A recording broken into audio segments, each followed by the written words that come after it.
วัสดีทุกคนสวัสดีทุกคนเนาะมื้อนี้สีจะพาทุกคนมาเก็บมะง้อสดๆอยู่สวนเลย อันนี้จะเป็นส่วนของน้าเบาเนาะแต่ว่าเป็นของเฮาคือกัน โอเคอันนี้จะเป็นสวนมะง้อของพ่อเฮาเด้อตั้งอยู่บ้านพุนทองเมืองบริขารแขวงบริคำไสเนาะตอนนี้ก็คือกำลังสุดแดงแล้วพ่อเฮาจะมาเก็บไปขายมื้อนี้อยู่ตลาดเนาะพอดีไปดองมาก็เลยมาเก็บสวนมะง้อเลย โอเคว่าเป็นอย่างนั้นอันนี้เลยแดงแห้งน่ากินมากนี่สำหรับใครที่ว่าสนใจเนาะอยากสั่งซื้อ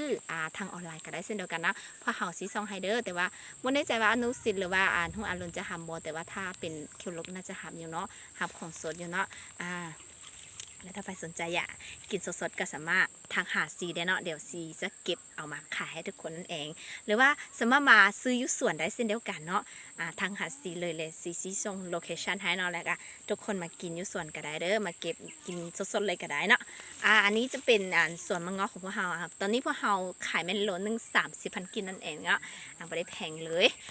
แล้วก็จะไปหยอดสิลุชีเนาะเนาะเราเมืองบริขารเนาะอันนี้เราบ้านพุนทองนะเนาะเราไปเป็นเด็ดเต้บ้านพุนทองเมืองบริขารแขวงคำไซเนาะแต่ชีนอเจนึกตื้อเสียก็เลยเหรอเสียเล็บปล้องนั่นเลยนะเนาะจนเรามันจะชอบปลาเล็กกูจะเนี่ยมึงใช่นะโอเคนี่ต้องกูแล้วใช่โอเคอยู่ตัวมั้งโอเคเจ๊แต่ชีนอเจเราจ้าจนแต่คอยจะ